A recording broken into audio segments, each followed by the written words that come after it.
Hello, and welcome to episode 140 of Design Curious Podcast. I'm your host and mentor, Rebecca Ward. Today on the podcast, I have an interview with Blima Ehrentreu, founder and CEO of the Designers Group. She is the creative visionary and industry trailblazer of the Designers Group with a commitment to empowering women and driving philanthropy. Blima's impact goes beyond traditional design boundaries. Her passion and leadership showcase the transformative power of purpose-driven design in creating a better world. She definitely has an inspiring story and has quite the business with the Designers Group in several locations. And so you're going to want to tune in for today's episode. Don't forget, if you're looking to launch your business this summer, you can check out Launch Your Business Bootcamp. We'll have a link in the show notes. You can get on the wait list and learn more about it. I'd love to help you get your business started this year. All right, let's talk to Blima. You're now listening to Design Curious, a place where you, creative one, are here to learn about what it really is like to be an interior designer. And I'm your host and mentor, Rebecca Ward. If you're worried about how to succeed in a creative career, if you're ready to learn your next steps to become an interior designer, and if you want the satisfaction of doing something you love every day, you are in the right place. Grab a coffee, a notebook, and let's dig into today's episode. Hey Blima, welcome to Design Curious Podcast. It's great to have you here today. Thank you. I'm so happy to be here. Yeah. I'm very excited to talk to you about your journey into interior design as well as building the Designers Group. So let's start at the beginning. What kind of gave you an inkling that you wanted to go into this home industry? It's interesting because when you say go into the home industry, originally that was the path that my career started on. But we actually work on larger residential projects as well as commercial projects right now. Great. When I was growing up, my parents moved my family across the street from our childhood home, and we watched as that home was rebuilt. Mm, So I was able to watch the entire process from the demolition to laying the foundation and really watching all the walls go up as well as the furniture being brought in. And I was fascinated. I mhm. knew that the construction industry was something that I wanted to go into.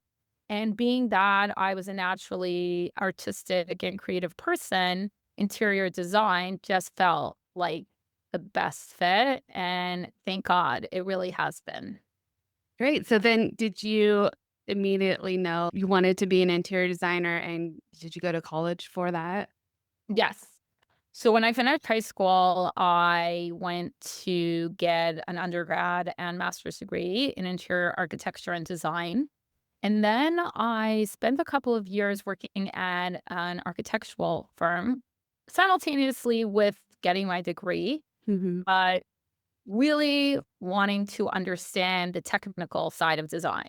How are buildings built? What are the structural components? What is the technical side of that?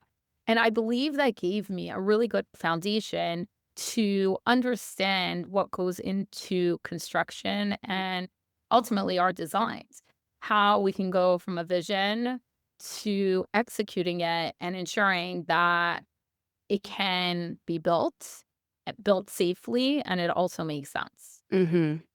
Yeah, that's really important to understand all of the details as much as you can so that you can design when you're big picture, you can design it well. And then even when you scale down to the minute details, you're still designing well. I think a lot of designers don't really have that technical experience or even have an interest of getting that technical. They'll just leave it to an engineer or the architect on the job. I think that's really great that you focused on that. It's so important to understand what goes into a design. I always tell people who are exploring the possibility of design as a career choice that it's not all beautiful and fun. there is definitely that side of understanding how your designs can be implemented and at what cost. Hmm. Because that really is so much of what we're doing and so much of what my team spends time on is figuring out who we're designing for and how we can best make their dreams a reality. So whether it's a healthcare operator or a multi-family developer or an office team, like what is it that would make their spaces optimal? And how can we, as the ones creating that environment, make it happen? So we look at it really as a process, and understanding that, I believe, is key to any design project. Hmm. Yeah, for sure. So when you were at the architecture firm, were they focused on commercial and multifamily at that So place? they have a pretty diverse portfolio of project types, which is also what we have. I saw that and I love that because I believe that in every industry, we can take parts of it and bring it into others and really learn from the way different sectors are utilizing their space as well as technology and use that premise in another. So, for example, over COVID, we designed a string of urgent cares. And the way we approached it was why, when you're getting a massage or a facial, is that a luxurious experience that people look forward to? And when you have to go to an urgent care to see the doctor for stitches or possibly a fever, that's an anxiety ridden experience. So we approached the urgent care design from a hospitality spa like perspective. And we really created that environment so much so that when they had the grand opening of the first location, there was a ribbon cutting and they invited me to come. And I heard two of the city officials who were there speaking to each other. And one said, "Hey, this feels like a spa, doesn't it?" Hmm. I remember walking over to him and I said, "Does someone pay you to say that?" That was literally exactly our vision and what we were trying to incorporate into the space.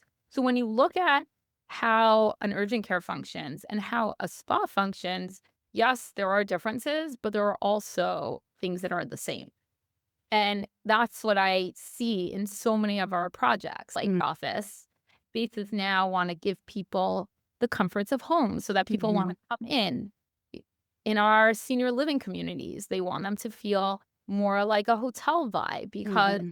they have the staff there, they have the care there. So why not make it a better experience? So there's so much crossover between Hmm. industry, and we really try to learn from one and implement it into another. Hmm. I think that's great. Yeah, I think that really one informs the other and not to completely silo it. One, like just have residential, single family, and then multifamily and like have it be so different. I love your approach to that. And I'm sure that everyone using those urgent care places just feel so much better to be able to go in there and not be as stressed out. So the designers group is in New York, Miami, and Toronto, right? Yes, those are our locations, but we are working on projects throughout the US and Canada. Okay. Well, how did it all get started? That's quite a large firm.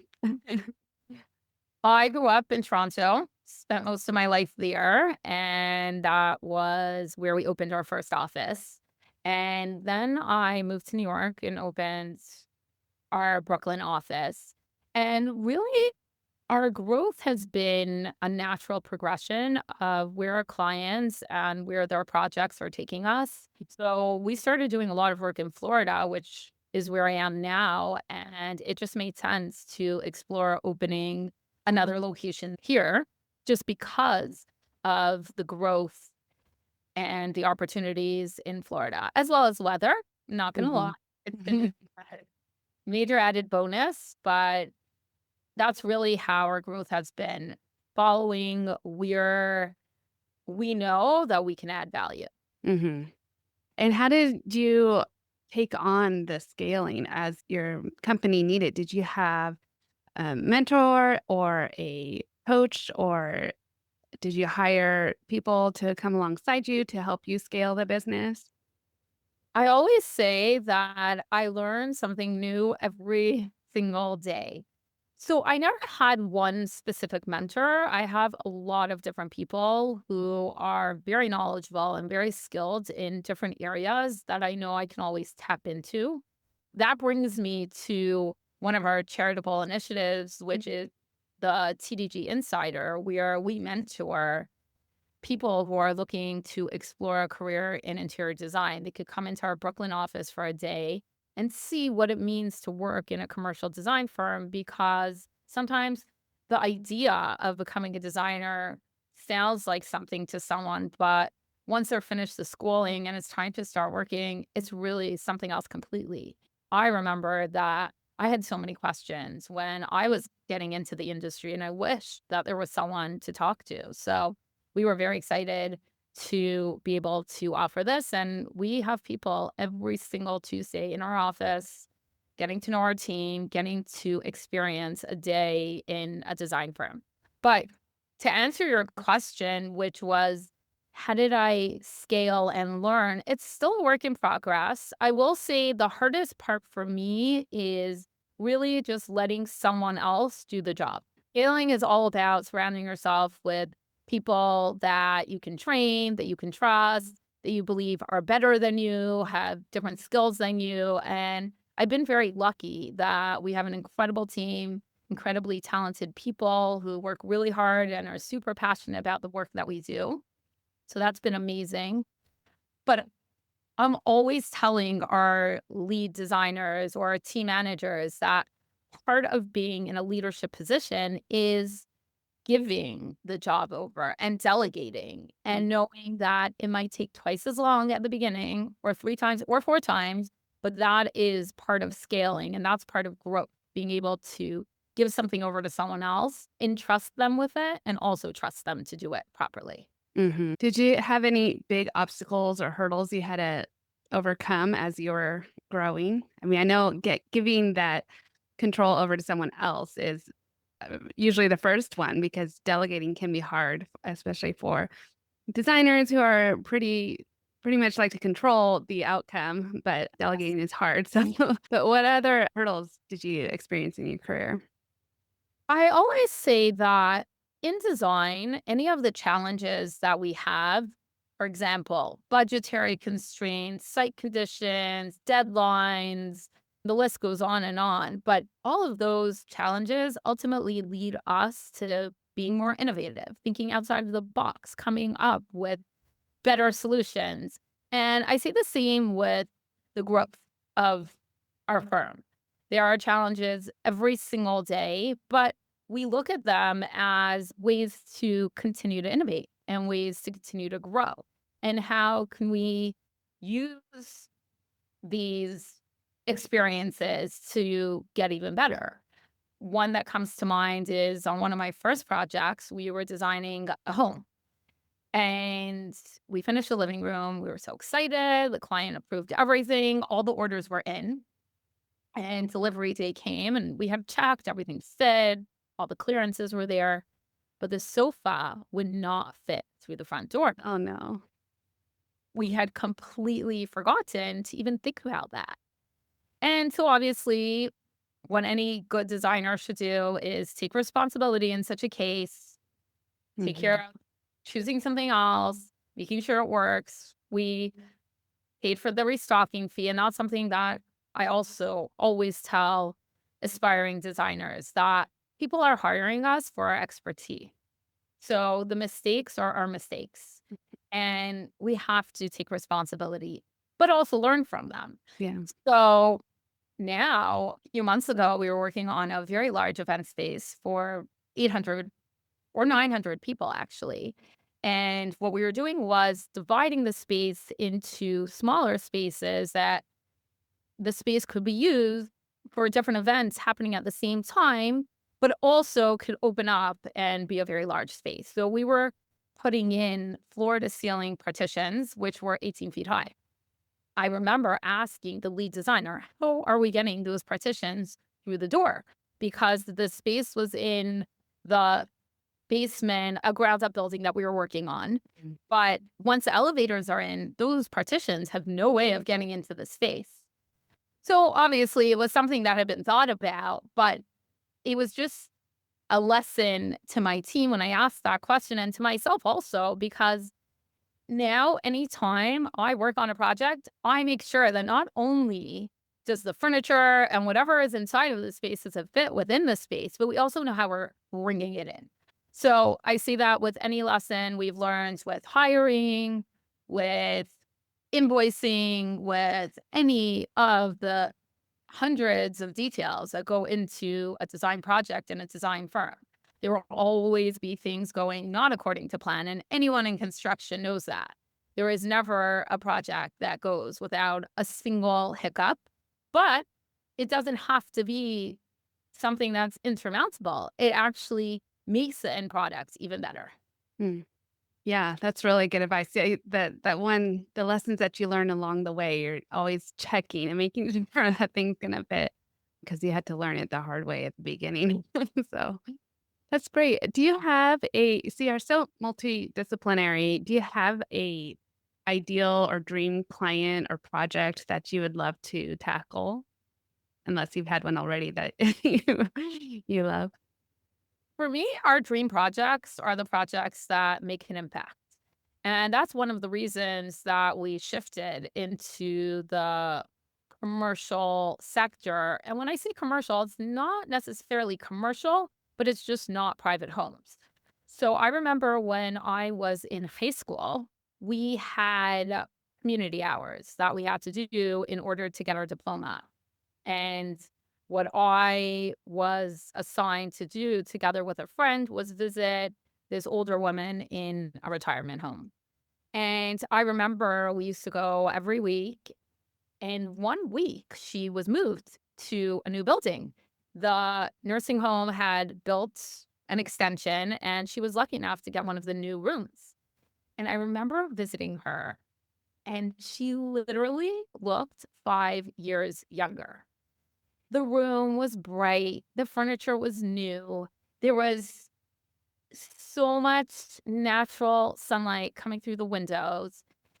It just felt like such a much better, more positive, happy place to be. Mhm.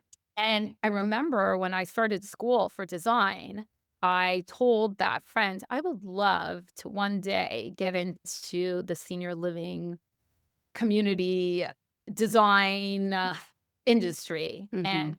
I've been very lucky that I had an opportunity and I really see the impact of the work that we're doing in that space, but not just in that space. I mentioned the urgent cares. We're doing a lot in the healthcare and medical space.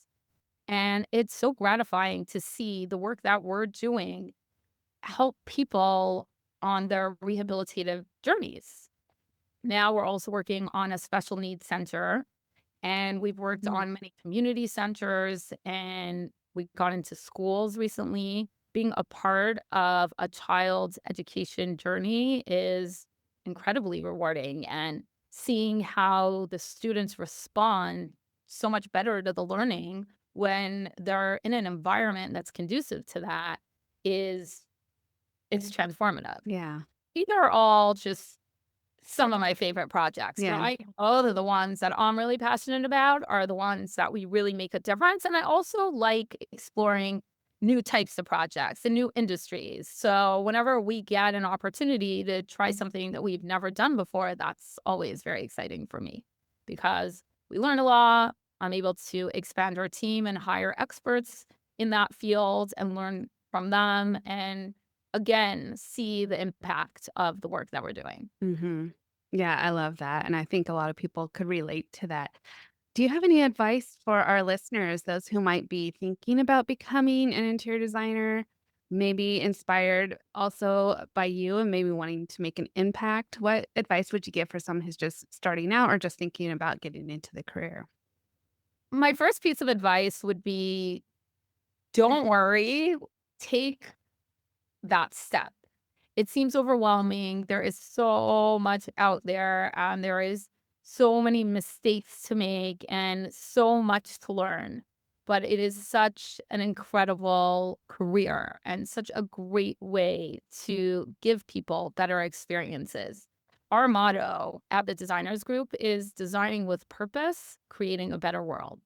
Know your purpose, understand why you're getting into the design industry, understand what goes into design, because if this is a career for you, then you really need to have that knowledge to be able to give your clients the best possible service.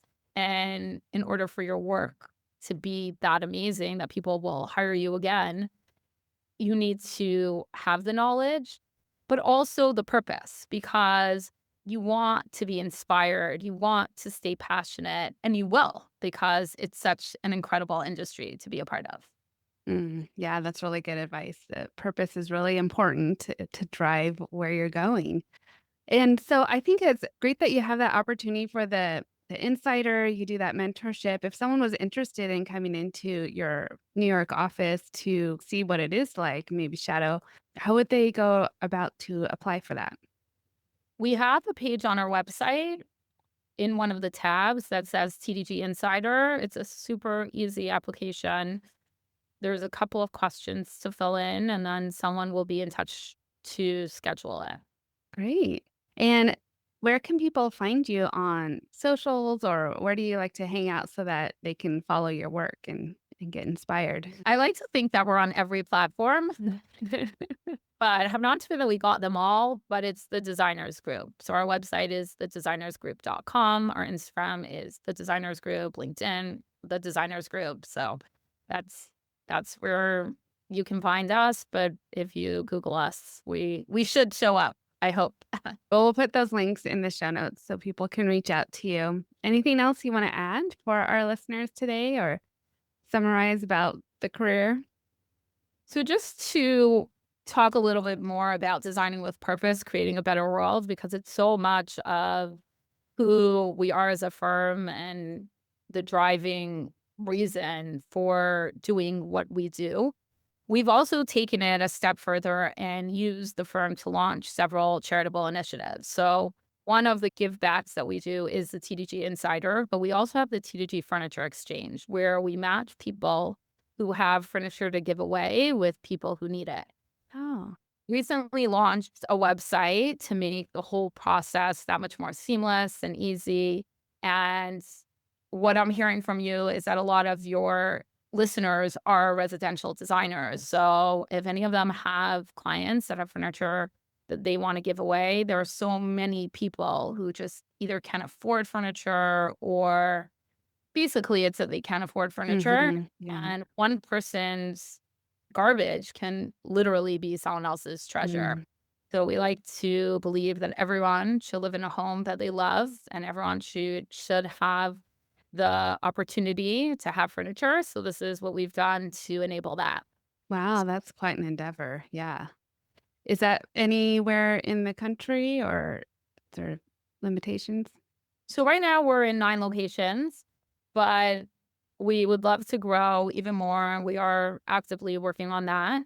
But again, also one of the tabs in our website, but it is called the TDG, because the Designers Group, furnitureexchange.com. So we look at it as more as an exchange, Hmm. that we're giving this furniture another life. So from Hmm. a sustainability standpoint, it's great. From someone being able to not throw out their sofa that they loved so much, also great. So we believe that it really is just a positive thing all around. Yeah, that's great. Well, thank you, Blima, for coming on today and sharing about the designers group and your path into the industry. It's a pleasure to talk with you. Thank you so much for having me. This was fun.